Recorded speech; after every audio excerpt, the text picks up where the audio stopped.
जी क्या बात है योगिता, क्या चल रहा है ये सब? आए दिन तुम्हारे बारे में कंप्लेंट्स आ रही हैं। तुम्हारी हरकतों की वजह से सोसाइटी के लोग डरने लगे हैं। और सुना है यहाँ कोई लड़का भी आता है। हाँ तो तुम डरो मत, मैं तुम्हारी मदद करने ही आया हुआ हूँ। एक सेकंड रुक। देखो, मैं इस बिल्डिंग का सेक्रेटरी हूँ। तुम्हें किसी से कोई डरने की जरूरत नहीं। अरे सब मेरी बात मानते हैं, बस एक बार तुम भी मेरी बात मान लो ना। मुझे तुम्हारी बात मानने की कोई जरूरत नहीं है, चल निकलो यहाँ से। देख, मैंने सुना है कि तूने इस घर में एक चूहा पाल रखा है। बता, कहाँ छुपा के रखा है उसे? कहाँ छुपा के रखा हो? वो चूहा नहीं, मेरा बेटा है। देखो, ये कहीं छुपाया होगा। मैंने किसी को कुछ नहीं छुपाया। आज तो मैं उसको बाहर फेंक कर ही रहूंगा। पक्का? आप कहाँ? कहाँ है वो चूहा? चल निकल यहाँ से, निकल। मैंने कहा ना निकल से। पागल हो गई तू? निकल।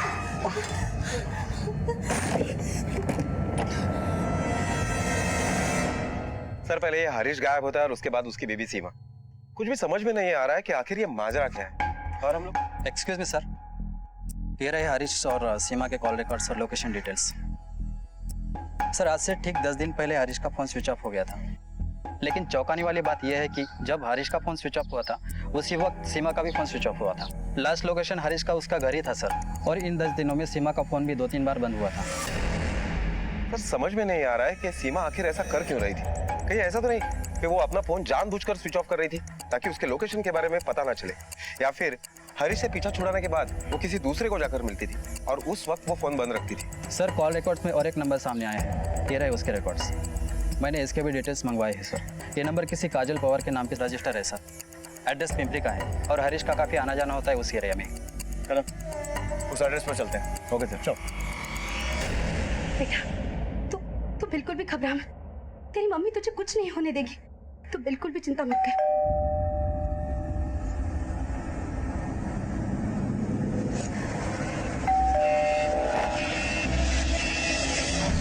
बाबू, इसने चूहा घर में छुपा के रखा है, ढूंढ के निकालो उसे। कोई नहीं आएगा अंदर।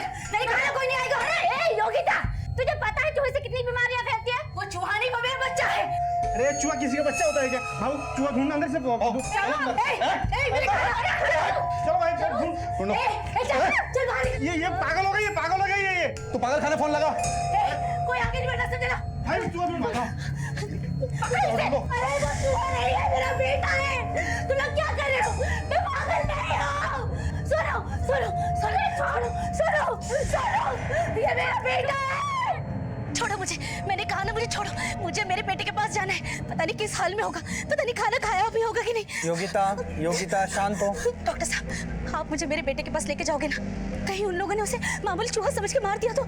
चिंता मत करो, हमारी बात हो गई है उससे। तुम्हारा बेटा सोनू बिल्कुल ठीक है। मुझे मेरा बेटा चाहिए। मुझे किसी भी हाल में मेरा बेटा चाहिए। मुझे छोड़ो, मैं पागल नहीं हूँ। नहीं। योगिता के बर्ताव से उसके पड़ोसी और बाकी लोग अचंभित थे। उन्हें शक था कि योगिता दिमागी रूप से बीमार है, पर क्या वाकई में ऐसा था, या फिर इस सब के पीछे कोई और ही मामला था जो अब तक सामने नहीं आया था? आखिर योगिता का बेटा सोनू कहाँ था? और अब सीमा लापता थी और उसके कॉल रिकॉर्ड से एक नया नाम सामने आया था, और वो नाम था काजल पवार। पुलिस फौरन काजल के घर पहुंची।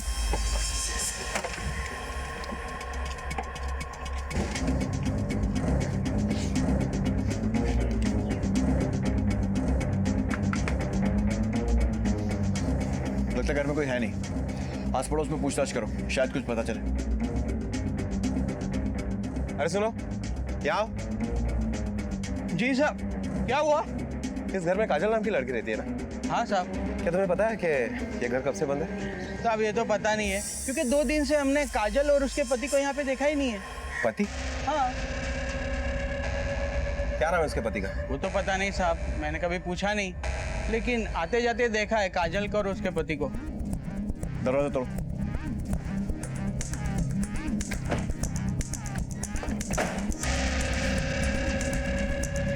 पूरे घर में ढूंढो, बात कहाँ से आ रही है। जाओ चारों तरफ देखो, ऊपर देखो। आवड़े तिकड़े बघ। सर ये देखिए,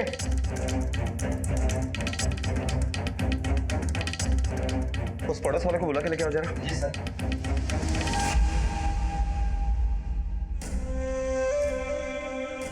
जरा ठीक तरह से देखकर बताना, यही काजल है ना? और ये उसका पति? साहब काजल तो ये है, लेकिन ये नहीं पता चल रहा है कि ये कौन है। अच्छे से पूरे घर की तलाशी लो, एक एक कोना छानो, देखो कुछ मिलता है क्या। सर, मुझे लगता है कि इनको पहले मारा गया और बाद में यहाँ आकर जलाया गया है। क्योंकि अगर इन्हें जिंदा जलाया जाता तो पूरे घर में कहीं ना कहीं तो आग के या शगल के निशान जरूर मिलते। जाहिर सी बात है कि लाश की आइडेंटिटी छुपाने के लिए इन्हें जलाया गया। बॉडी को पोस्टमार्टम के लिए भिजो। Okay sir. कदम पहले हरीश गायब हुआ और उसके बाद उसकी पत्नी सीमा ने कहा कि वो सांप बन गया, वो सांप नहीं, मेरे हरीश है। और उसके बाद वो खुद गायब हो गई, और उसके बाद ये दोनों लाशें। सबसे पहले पता लगाना है कि ये दूसरी लाश किसकी है, काजल के पति की या फिर किसी और की, और ये भी कि हरीश और सीमा का इन दोनों से क्या कनेक्शन है। मुझे लगता है कि दोनों केसेस इंटरलिंक्ड हैं। कदम आसपास में पूछताछ करो, काजल और उसके पति की किसी से कोई दुश्मनी थी क्या, और उन्हें सीमा का फोटो भी दिखाओ, शायद उनमें से किसी ने सीमा को देखा। नहीं साहब, उन लोग से मिला तो कभी नहीं, उन लोग कभी किसी से इतना बातचीत नहीं करते थे। काजल को तो जानता हूँ साहब, लेकिन कभी उसके पति से मिला नहीं, ना ही देखा उसको। और इसे जानते हो? जी नहीं। काजल के घर पे कभी आते जाते देखा है इसे? जी नहीं, कभी नहीं देखा। हाँ सर, काजल है और उसका पति हरीश। तुमने इन दोनों को आखिरी बार यहाँ कब देखा था? सर 2-3 दिन हुआ रहेगा।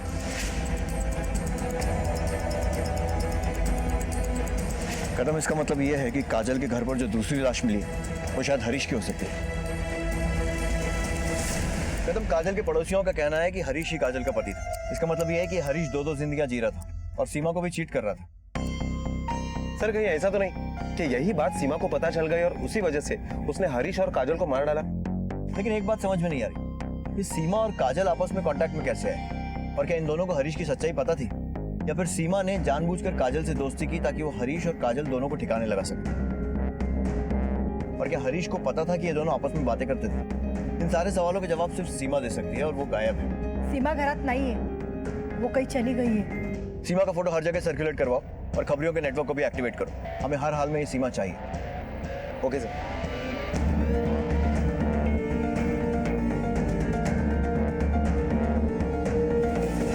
सर, दोनों बॉडी की ऑटोप्सी रिपोर्ट आ गई है। सर, दोनों की हत्या 16 जुलाई को शाम को 7:30 से 8 बजे के बीच में हुई। हत्यारे ने सबसे पहले उन दोनों के सर पर किसी भारी चीज से वार किया और जिसके कारण उनकी मौत हो गई। सर, उसके बाद हत्यारे ने उन दोनों बॉडीज में आग लगा दी। दूसरी बॉडी और हरीश के माँ बाप के डीएनए रिपोर्ट चेक करने के बाद ये पता चला है कि दूसरी बॉडी हरीश की नहीं है बल्कि किसी और की है। कदम, हम लोग जरूर कुछ ना कुछ मिस कर रहे हैं। एक काम करो, काजल के फोन रिकॉर्ड फिर से खंगालो, कुछ तो जरूर हाथ लगेगा। Okay sir.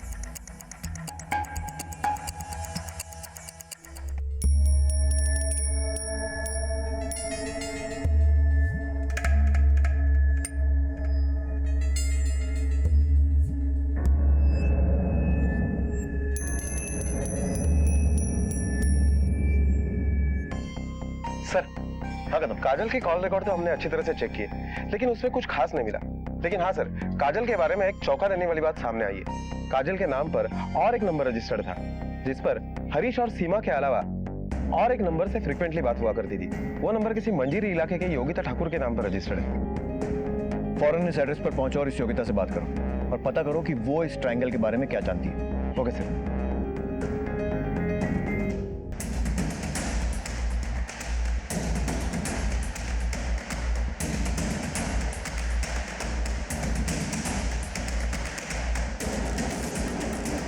दरवाजा तो लॉक है।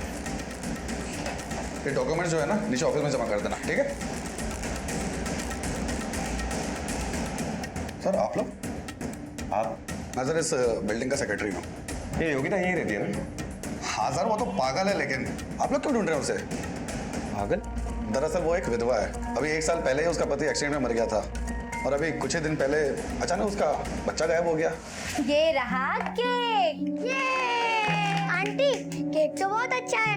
आंटी, सोनू को बुलाओ ना, केक काटेंगे। तुम लोग रुको, मैं अभी सोनू को लेकर आती हूँ।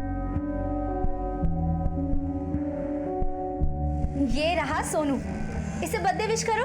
तभी से उसकी मानसिक हालत कुछ ठीक नहीं थी सर। दरअसल उसने एक चूहा पाल रखा था, और उस चूहे को ही वो अपना बेटा सोनू बताती थी। क्या बता सकते हैं कि फिलहाल योगिता कहाँ पे? सोसाइटी में थोड़ा प्रॉब्लम हो गई थी उसकी वजह से, इसीलिए हमने उसे गवर्नमेंट मेंटल हॉस्पिटल भेज दिया। Thank you.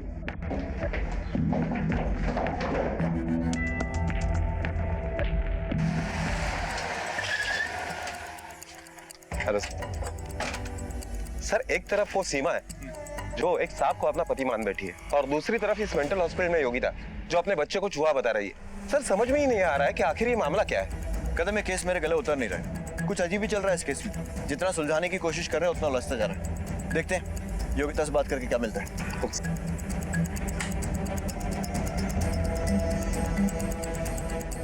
घबराओ मत योगिता, हम लोग तुम्हारी मदद करने आए। बैठिए। योगिता, तुम्हारा बेटा सोनू कहाँ है? उसके बारे में कुछ बता सकती हो? बताओ योगिता, सोनू कहाँ है? सोनू को तो वो म्युनिसिपालिटी वाले लेकर गए ना साहब। पता नहीं मेरा बेटा किस हाल में होगा। साहब मेरे बेटे को ढूंढ दो ना साहब।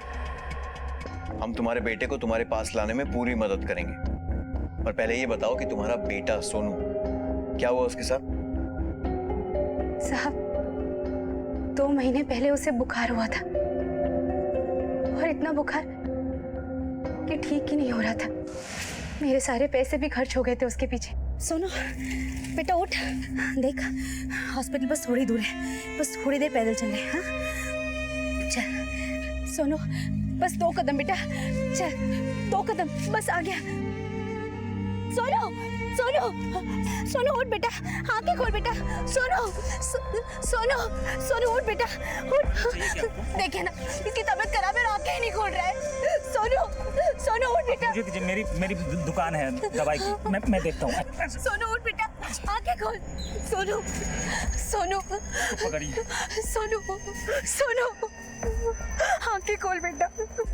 रमेश ने सोनू को तावीज दिया और उसमें एक मंत्र फूंककर उसे अच्छा कर दिया। फिर रमेश दवाई देने के बहाने रोज रोज घर आने लगा। मैं उसे बार बार मना करती, लेकिन फिर भी वो घर आके मुझे तंग करता था। सोनू रमेश से मुझे बचाना चाहता था। ए चूजे फूंक दूंगा ना, उड़ के गिरेगा उधर, समझा? चल भाग, चल भाग। चल जा यहाँ से, निकल। आज के बाद अगर यहाँ दिखा ना तो देख लेना मैं तेरे क्या करती हूँ। चल निकल यहाँ से। ये तूने बहुत गलत किया योगिता। अगर एक ताबीज से तेरे इस चूजे की जान बचा सकता हूँ ना, उसी ताबीज से इसको कहाँ गायब करूंगा ना, किसी को कुछ पता नहीं चलेगा। अब तो खुद झक मार के गिड़गिड़ाते हुए इस बिस्तर पे लाएगी मुझे। अरे जा, निकल यहाँ से। मुझे लगा कि वो धमकी दे रहा है, लेकिन एक दिन सोनू सच में घर वापस ही नहीं आया।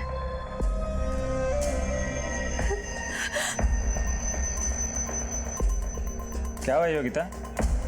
मैंने सुना कि सोनू गायब है।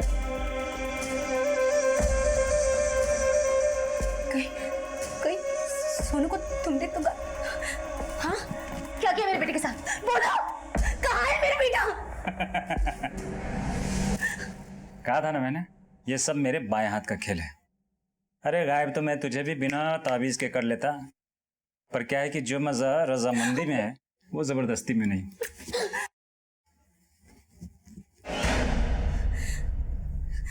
सोनू सोनू की ताबीज, सोनू के कपड़े, क्या किया तूने मेरे बेटे के साथ? मिलवाता हूँ, सोनू से मिलवाता हूँ। सोनू ये रहा तुम्हारा सोनू। सोनू चूहा? मेरा बेटा चूहा कैसे हो सकता है? तुम झूठ बोल रहे हो ना? ये तेरा सोनू ही है। मैंने कपड़े किसके दिखाए, मैंने ताबीज किसकी दिखाई? सोनू के ही ना। अभी भरोसा नहीं तो ठीक है, अभी मार देते हैं इसे। चल। नहीं नहीं। अब भरोसा हुआ ना कि यही सोनू है। अब मेरी बातें ध्यान से सुन। अगर तू इसे पाना चाहती है तो आज से जो कुछ भी मैं बोलूंगा चुपचाप वही कर। और हाँ, इस बारे में अगर किसी को भी कुछ भी पता है तो तेरा सोनू हमेशा का हमेशा चूहा ही बना रहेगा।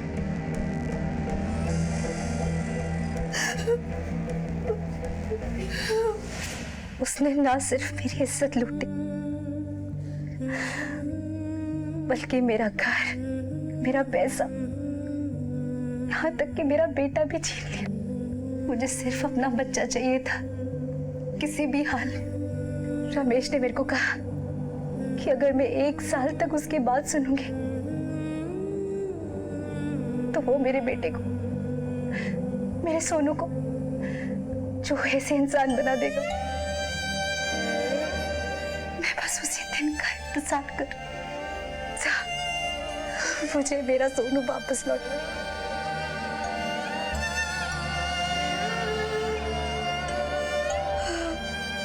योगिता, तुम इस काजल के कांटेक्ट में कैसे हैं? ये कौन है साहब? मैं इससे कभी नहीं मिली। हमने इसके कॉल रिकॉर्ड्स चेक करवाए और उसमें तुम्हारा नंबर भी है। ये रहा उसका नंबर। ये नंबर तो रमेश का है।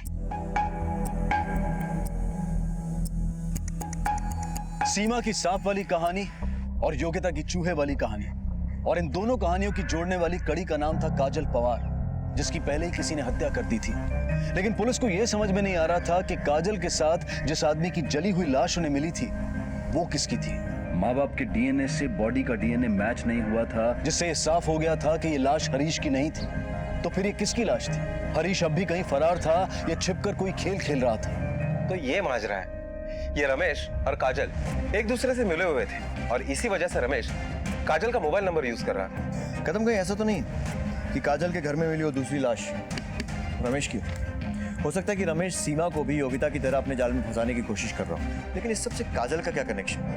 ये भी पॉसिबिलिटी है कि सीमा हरीश को वापस पाना चाहती थी और इसीलिए उसने काजल को मरवा दिया। सर, इन सारे सवालों के जवाब सिर्फ 3 लोग दे सकते हैं, हरीश, रमेश और सीमा। लेकिन इस वक्त ये तीनों हमारे पहुंच से बाहर है। कदम, हमें इन तीनों को बहुत जल्दी ढूंढना होगा, क्योंकि इन तीनों के मिले बिना इस केस का सॉल्व होना बहुत मुश्किल है। आदमी ने उस चोर को पकड़ लिया। समझ में आया ना सोनू?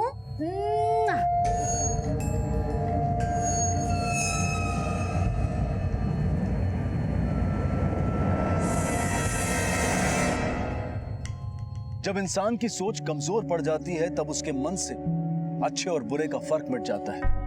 अपनी कमजोर सोच के दायरे में वो इतना सिमट जाता है कि उसकी सोचने समझने की सलाहियत बिल्कुल खत्म हो जाती है। वो बड़ी आसानी से किसी भी जुर्म का शिकार बन जाता है और घात लगाए मुजरिम ऐसे इंसानों की तबाही का जाल बुनने के लिए हमेशा तैयार रहते हैं। आज देखते हैं ऐसी एक कहानी जो हमारी सोच के दायरे पर सवालिया निशान लगाती है।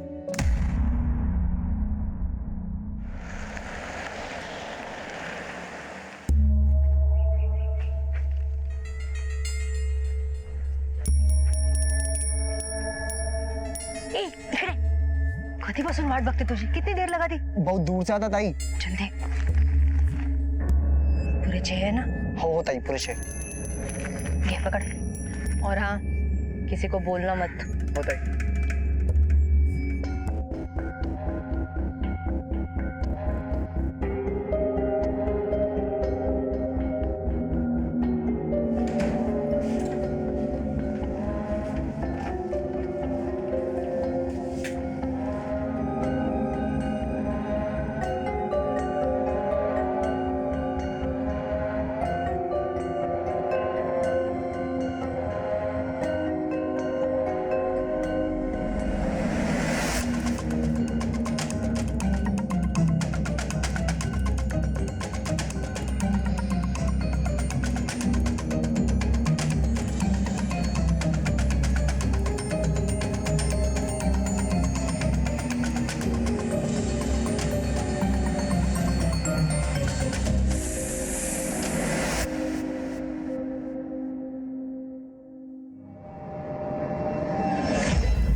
मेरा विश्वास करो, मैं किसी को कुछ नहीं बताऊंगी, लेकिन कुछ होगा तो नहीं ना? ठीक है।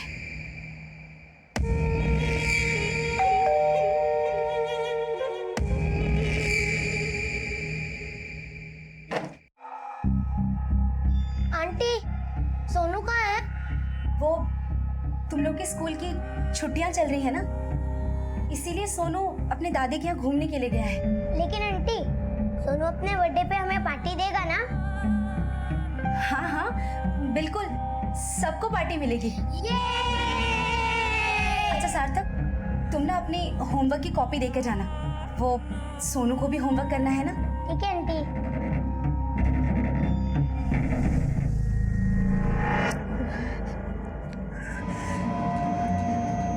कुछ नहीं होगा आपको, मैं आपको वापस लाती रहूंगी। मैं आपको कुछ होने ही नहीं दूंगी।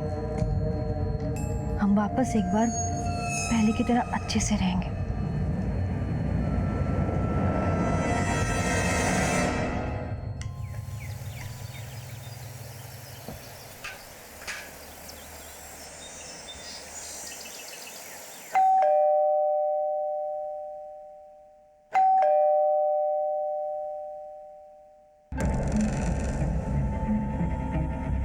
आई बाबा, आप नमस्कार कर।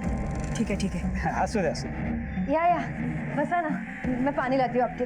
पानी वानी छोड़, फोन क्यों नहीं उठा रही थी हमारा? अरे आप बैठे थे सही। पहले बता हरीश कहाँ है? टूर से लौटा के नहीं अब तक? तेरी बात हुई उससे कुछ? नहीं, मेरी तो कोई बात नहीं हुई उनसे। क्या? उससे कोई बात नहीं हुई? वो 2-3 दिन पहले आने वाला था ना, और अभी तक नहीं आया। इतने दिनों से उसका फोन भी बंद आ रहा है। हाँ, मैंने भी कई बार फोन किया लेकिन उनका फोन नहीं लग रहा, और ना ही उन्होंने मुझे फोन किया। मैंने उनके ऑफिस में फोन किया था। हाँ, तो उन्होंने बताया कि उनकी टूर कुछ दिनों के लिए एक्सटेंड हो गई है। देखा, एक फोन करता तो क्या बिगड़ जाता उसका। ये आजकल के बच्चे भी ना, इसको तो कभी हमारी परवाह थी नहीं, अभी हमारे बेटे को भी हमारी परवाह नहीं है। एक काम कर, उसके ऑफिस में ना फिर से फोन लगा और उनको बोलना किसी भी तरीके से हमारी बात करवाओ हरीश से। मुझे मेरे बेटे से आज बात करनी है, बस कर, फोन कर। सोनू, सोनू, अरे कहाँ गया? कुठे आहेस तू सोनू? अरे सोनू कहाँ है? सोनू बाहर निकल, देख, परेशान मत कर। सोनू, ले ले ले ले ले, आजा आजा आजा आजा आजा आजा आजा, ले ले।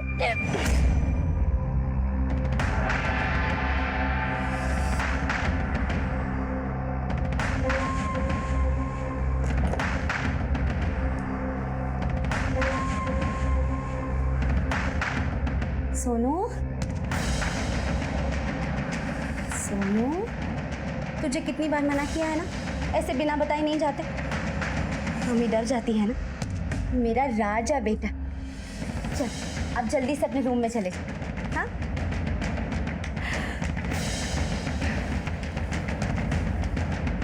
कितना पतला हो गया है, कुछ खाता पीता भी तो नहीं है। अब से जो मैं दूंगी तो चुपचाप खाना, ना तो मैं सुनूंगी ही नहीं, समझा ना?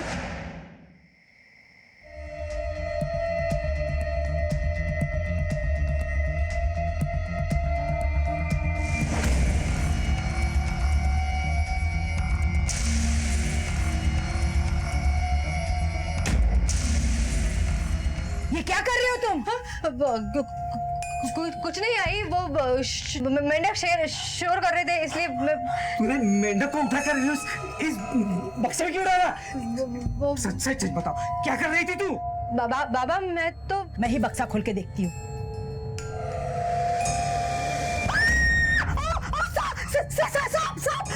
शोर मत बताइए। अरे सांप को खिला रही थे। आई शोर मत बताइए। शांत हो जाइए। सच सच बताओ, और तू इसे मेंढक क्यों खिला रही थी? ये कोई आम सांप नहीं है, तो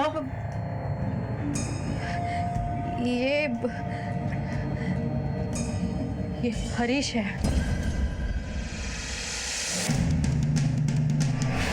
क्या? ये सांप हमारा बेटा हरीश? हाँ। सीमा, 5 झाली तुझे नाटक, आणि आता खरं खरं सांग, काय हरीश, क्या किया तूने उसका? भाई बाबा, मेरा यकीन कीजिए, यही आपका बेटा हरीश है। मैं सच कह रही हूँ। ये ऐसे नहीं मानेगी। आओ, तुम्हें पुलिस ने फोन करा। जब पुलिस के डंडे पड़ेंगे ना, तो सब तोते की तरह सच उगलेगी। बाबा नहीं, फोन मत कीजिए। बाबा पुलिस को फोन मत कीजिए, मेरी बात सुनिए। ये बात हमें किसी को नहीं बतानी है। देखिए, मैं सब ठीक कर रही हूँ ना। बाबा मेरी बात सुनिए। बाबा पुलिस को फोन मत लगाइए।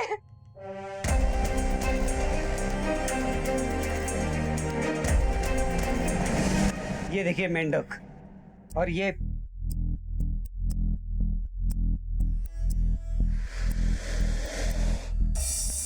सांप। साहब ऊपर से बोल रही है ये सांप हमारा बेटा हरीश है। हाँ तो मैं झूठ नहीं बोल रही, ये सच में हरीश है। आप मेरा यकीन क्यों नहीं कर रही? देखा साहब कैसी पागलों जैसी बातें करती है। मैं ना ये डब्बा बाहर फेंक देती हूँ। बातें नहीं, क्या हरीश है ये? असली जहरीला सांप है वो, खिलौना नहीं है। बाहर चलिए, बाहर बात करेंगे, बाहर चलिए।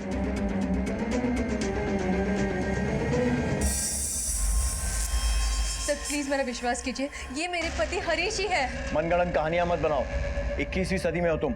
इतना भी नहीं जानती कि जानवर जानवर होता है और इंसान इंसान। आपको यकीन नहीं हो रहा ना? ठीक है, मैं बताती हूँ आपको कि हुआ क्या था। 10 दिन पहले की बात है।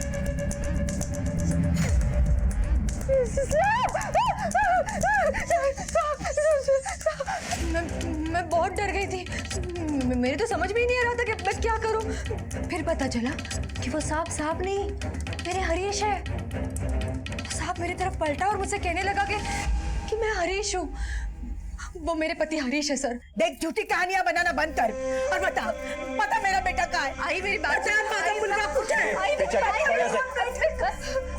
देखो तुम्हारे पास अभी भी मौका है, सच सच बता दो कि हरीश को क्या हुआ, नहीं तो हमें तुम्हें थाने ले जाना पड़ेगा और वहां पर दूसरे तरीके भी हैं पूछताछ के। सर आप चाहे जिस तरह पूछताछ कर लीजिए, मेरा जवाब यही होगा कि ये सांप ही मेरे पति हरीश है सर। एक सांप आदमी कैसे हो सकता है सीमा?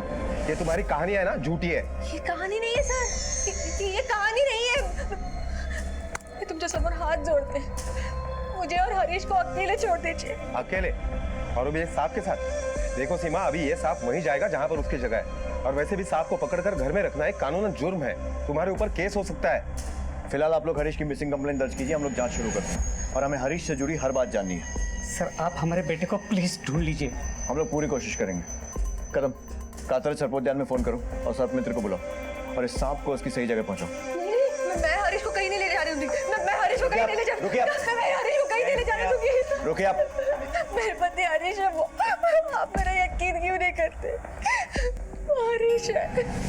एक तरफ मंजरी नाम के इलाके में योगिता एक चूहे को अपने बच्चे की तरह से पाल रही थी और दूसरी तरफ पिंपरी में सीमा एक सांप को अपना पति मानती थी। आखिर ये माजरा क्या था? महाराष्ट्र के पिंपरी इलाके और मंजरी इलाके के ये दो अलग अलग केसेस क्या किसी ना किसी तरह से आपस में जुड़े हुए थे? इस सांप और चूहे के खेल के पीछे आखिर कौन से खिलाड़ी छुपे थे? ये दोनों औरतें ऐसा क्यों कर रही थी? अजीब सा दिखने वाला ये केस आगे चलकर ऐसे कई राज खोलने वाला था जिसे सुनकर आपके होश उड़ जाएंगे। संभाल कर, संभालो जरा। हरीश, हरीश, मेरे हरीश, नहीं, सीमा, ये मेरे पति है। सीमा, तुझे मेरी बात नहीं, मैं हरीश को मत ले जा। चुप कर मत ले जा। हरीश! सर कुछ समझ में नहीं आ रहा है, बहुत अजीब सा मिसिंग केस। अजीब नहीं है कदम, अजूबा है। पत्नी का कहना है कि पति है लेकिन सांप के रूप में। वो सांप नहीं, मेरे हरीश है। अब देखने में वो इतनी जाहिल भी नहीं दिखती है कि हम ये समझकर उसे नजरअंदाज कर दें कि शायद किसी ने उसे झांसे में ले लिया। सर ये आखिर हरीश होगा कहाँ पर? कहीं ऐसा तो नहीं कि हरीश अपने मर्जी से घर छोड़कर चला गया हो? और अगर हाँ तो आखिर क्यों? या फिर ऐसा तो नहीं कि हरीश के साथ कोई हादसा हुआ हो? कदम इस केस में हमारी प्राइम सस्पेक्ट सीमा ही है, क्योंकि जितनी झूठी उसकी कहानी है हो सकता है उससे ज्यादा झूठी उसकी लाइफ निकली। हमें इस केस की जड़ों को खोद निकालना होगा। सर अगर सीमा झूठ बोल रही है तो आखिर ये बेवकूफी भरा खेल उसने खेला कैसे?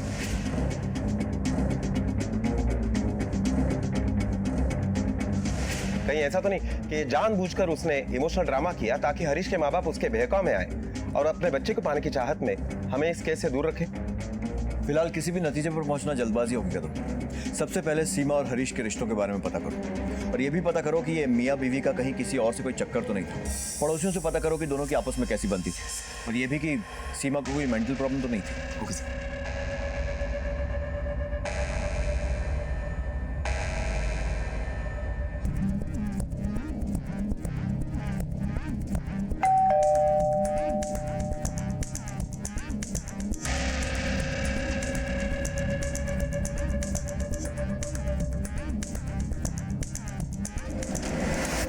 हरीश और सीमा अपने ही धुन में रहते थे, ना किसी से बातचीत ना कोई लेना देना। सर ये जो घर है सीमा के नाम पे है मैंने सुना कि हरीश काम के सिलसिले में बाहर ही है सर। कुछ दिन पहले मैंने कुछ देखा है सर। क्या देखा था आपने? सर हरीश और सीमा के बीच कुछ ठीक नहीं चल रहा था सर। बार बार आए दिन दोनों के बीच झगड़े होने लगते थे। मैं कुछ पूछ रही हूँ तुमसे हरीश, मेरे सवालों का जवाब दो, ऐसे मत करो हरीश। मैं हाथ जोड़ती हूँ, सबर बोल। तेरी फालतू बड़बड़ सुनने के लिए मेरे पास टाइम नहीं है। नहीं, मैं तुम्हें जाने नहीं दूंगी। मैं पैर पड़ती हूँ, ऐसा मत करो हरीश। सर पैसे उसके पास रहते नहीं थे, वो बाहर से हमेशा उधार की दारू पी के घर आता था, और जब लोग पैसे वसूली के लिए घर आते थे तो सीमा को पैसे भरने पड़ते थे। इतना ही नहीं सर, वो अपने माँ बाप का घर छोड़ के सीमा के घर ही रहने लगा था। आपने हरीश को यहाँ पर आखिरी बार कब देखा? सर यही हफ्ते 10 दिन पहले। अरे साहब वाले साहब, हमारे बेटे का कुछ पता चला? हमने उसकी फोटो भी दी थी आपको। साहब मेरे हरीश को ढूंढिए साहब। हाँ लेकिन उससे पहले ना ये सीमा को गिरफ्तार कीजिए। सब उसी ने गायब किया है मेरे बेटे को। ये बस पागलपन का नाटक कर रही है। एक बात बताइए, हरीश की और सीमा की शादी अरेंज मैरिज थी या लव मैरिज? Love marriage. दोनों की पहचान कहाँ पर हुई थी? वो साहब मेरा बेटा मेडिकल रिप्रेजेंटेटिव है, बस काम के दौरान घूमता रहता था, वही कहीं उसको सीमा मिल गई, प्यार हो गया, दोनों में शादी कर ली, और शादी के बाद यही सीमा के घर में आके रहने लगा। उसके भी आगे पीछे कोई नहीं ना, इसलिए ये घर सीमा का ही है। हमें तो ये भी सुनने में आया है कि आपका बेटा हरीश सीमा के साथ मारपीट करता था। नहीं साहब नहीं, ये गलत बात है। मैं मानती हूँ मेरा बेटा थोड़ा गुस्से वाला है, लेकिन औरतों की बहुत इज्जत करता है।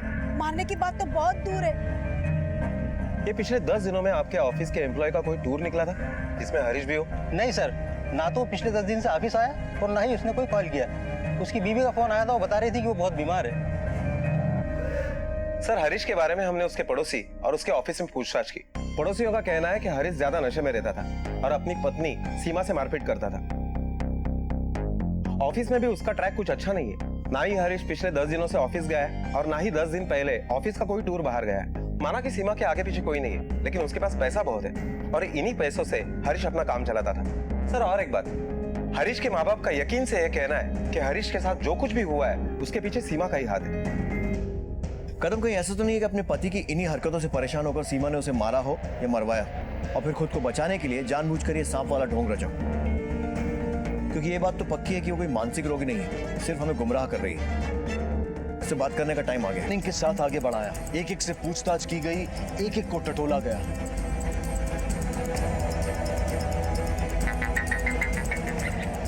हेलो सर, सीमा का पता चल गया है। एड्रेस बोल। छोड़िए, मुझे क्यों लेकर आए यहाँ?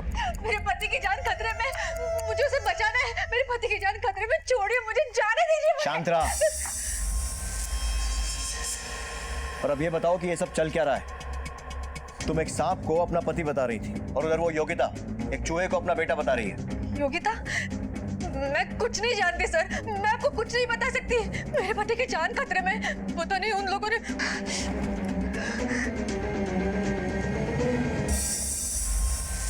केशवानंद बाबा? बाबा?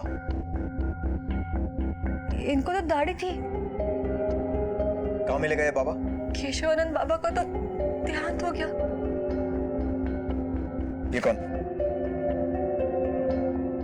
देखो, अगर तुम हमारे साथ कोऑपरेट नहीं करोगी तो हरीश तुम्हें वापस नहीं मिलेगा, और अगर चाहती हो कि हरीश दोबारा वापस मिले तो सब कुछ सच सच बताओ। बैठो।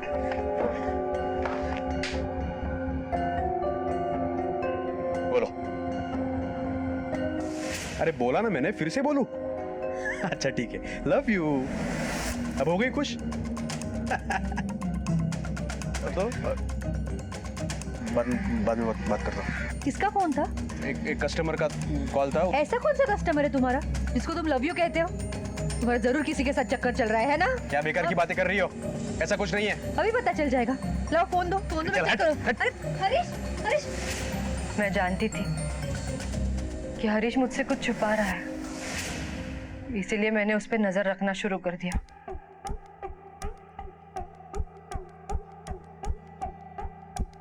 ये कहाँ जाने की तैयारी चल रही है? 3 दिन जयपुर जा रहा हूँ बिजनेस के सिलसिले में। बिजनेस के सिलसिले में या किसी लड़की के सिलसिले में? तुम्हें क्या लगता है मुझे कुछ पता नहीं? मुझे साफ साफ बताओ, कौन है ये लड़की? तेरी फालतू बड़बड़ न करो। फालतू बड़बड़ नहीं करते मैं, मुझे सब पता है। ये बिजनेस ट्रिप वगैरह ना किसी और को बताना। मैं कम पड़ गई थी, ये कहीं और मुंह मारे चले गए। बहुत हो गया हरीश, मैं तुम्हारे साथ नहीं रह सकती। मुझे डिवोर्स चाहिए, डिवोर्स। मेरे बिना रहने की कोशिश करके देख लो, और अगर जम रहा है तो मुझे बताओ, आज ही डिवोर्स दे दूंगा तुझे। मैंने हरीश को वापस पाने के लिए सब कुछ किया, हर मंदिर में चढ़ावा चढ़ाया, हर जगह मन्नतें मांगी, पर कोई असर नहीं हुआ। फिर एक दिन हेलो, नमस्ते, मेरा नाम काजल है। काजल ने मुझे बताया कि उसकी एक पड़ोसी थी जिसका पति एक औरत के चक्कर में फंस गया था। उस पड़ोसी को एक बाबा मिले जिन्होंने उसके पति को उस औरत के चुंगल से छुड़ा दिया। काजल मुझे उस बाबा के पास लेकर गई। मेरे बिना बताए बाबा को सब पता चल जाता। मैं देख सकता हूँ तुम्हारा मन काफी व्याकुल है। कई दिनों से तुम्हें एक समस्या ने घेरा हुआ है, और वो समस्या तुम्हारे शादीशुदा जीवन को बर्बाद कर सकता है।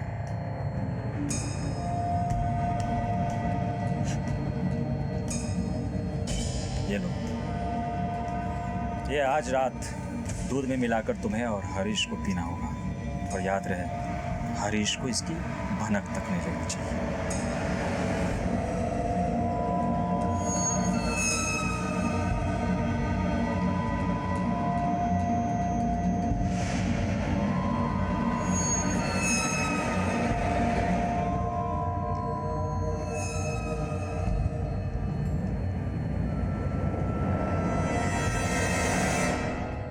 हरीश, हरीश, हरीश, बाबा हरीश गायब हो गए, पता नहीं कहाँ चले गए, कहाँ गए होंगे वो। यही वो उपाय था जो तुम्हारे पति को उस डाइन के चंगुल से वापस ला सकता है।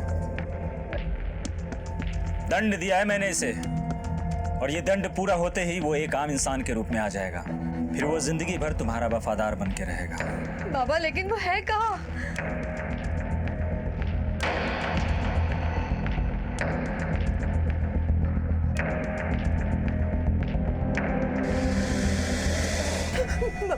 बाबा ये सांप? नहीं, सांप नहीं, हरीश। ये तुम्हारा पति हरीश है। देखा बाबा का चमत्कार? सर्प योनि में आकर इसके सारे पाप धुल जाएंगे।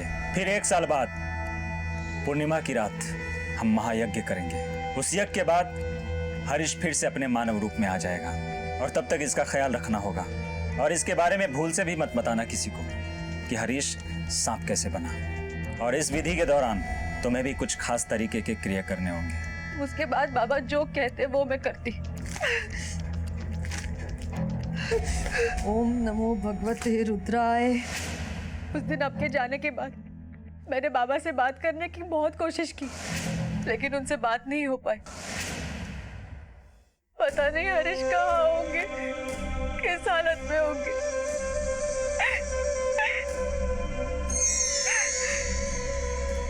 कदम, सीमा को हरीश के अफेयर के बारे में पता चलने के बाद ही रमेश और काजल ने प्लान बनाया होगा, और इसीलिए काजल खुद आगे होकर मंदिर में सीमा से मिली थी। लेकिन अगर रमेश और काजल यही धंधा करते थे और इसी तरह लोगों को चूना लगाते थे, तो फिर ये रमेश गया कहाँ? लेकिन सर, सीमा के हिसाब से रमेश उर्फ केशवानंद बाबा वो तो मर चुका है। लेकिन कदम, ये भी हो सकता है कि इस फर्जी बाबा की तरह उसकी मौत भी फर्जी हो। तो फिर काजल के घर में मिली वो लाश किसकी थी, और काजल को किसने मारा? उसके 2 शिकार थे, योगिता और सीमा। सीमा जो सांप के पीछे पागल है, और योगिता जो चूहे की। और योगिता को देखकर लगता नहीं है कि वो अकेले ही हत्याएं कर सकती है। तो फिर ये हत्याएं की किसने? कदम, कोई ना कोई कड़ी तो है जो हमसे छूट रही है। हमें जल्द से जल्द इस हरीश और रमेश को ढूंढना होगा, क्योंकि इस अंधी गुफा से निकलने के अब सिर्फ 2 ही रास्ते हैं, पहला हरीश और दूसरा रमेश।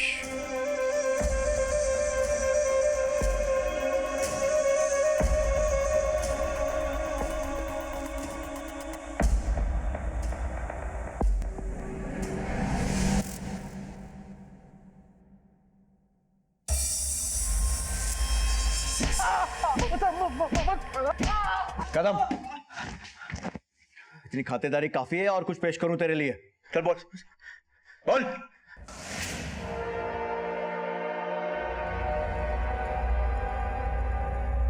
क्या हुआ हरीश?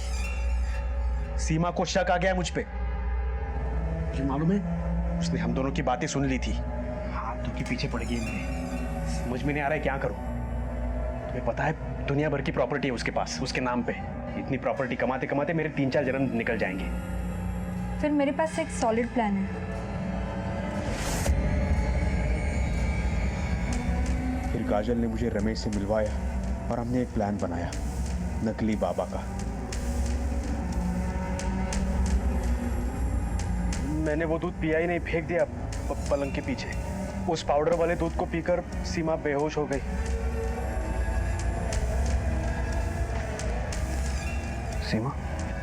सीमा फिर दूध की निशान मिटाकर मैं वहां से निकल गया। अपनी काजल के साथ उसी घर में उसके साथ में अपनी नई जिंदगी जीने लगा।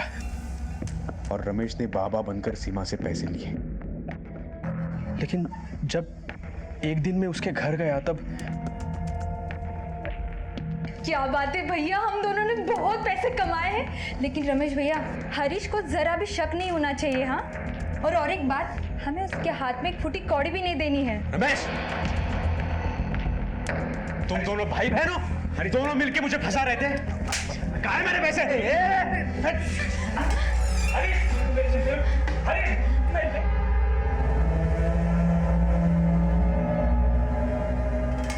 मैंने उनकी बॉडीज जला दी है ताकि उन्हें कोई पहचान ना पाए।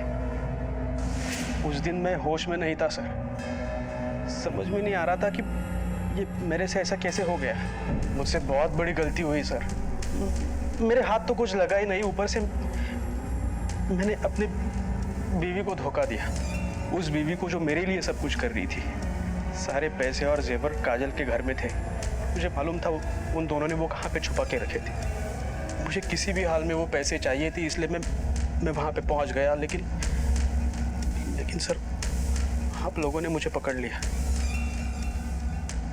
सीमा हरीश को अपना पति मानती थी और उससे बहुत प्यार करती थी, लेकिन हरीश ने इस रिश्ते की बुनियाद ही लालच की ईंट पर रखी थी, और लालच की बुनियाद पर रखा गया हर रिश्ता एक ना एक दिन जरूर गिरता है। रमेश ने योगिता के साथ पहले झूठी हमदर्दी दिखाई, उसकी मदद की, लेकिन कई बार जिंदगी में शैतान हमसे फरिश्तों की शक्ल में आकर टकरा जाते हैं। योगिता आज तक इस सच को स्वीकार नहीं कर पाई है कि उसका बेटा उसके साथ नहीं है। योगिता के बेटे का राज रमेश के साथ दफन हो गया है, लेकिन फिर भी पुलिस उसकी तहकीकात कर रही है। बड़ी पुरानी कहावत है कि हम जैसा बोते हैं वैसा ही काटते हैं, और इसका सीधा उदाहरण हमने देखा काजल और रमेश के रूप में। इसलिए बेहद जरूरी है कि हम अपनी मेहनत पर विश्वास करें, किसी के बारे में बुरा ना सोचें और किसी भी तरह के लालच को अपने दिल में पनाह ना दें, क्योंकि किसी के दिल में पनपा लालच अक्सर कई लोगों की जिंदगियां उजाड़ देता है। इसी विचार के साथ अब मैं अनूप सोनी आपसे विदा लेता हूं।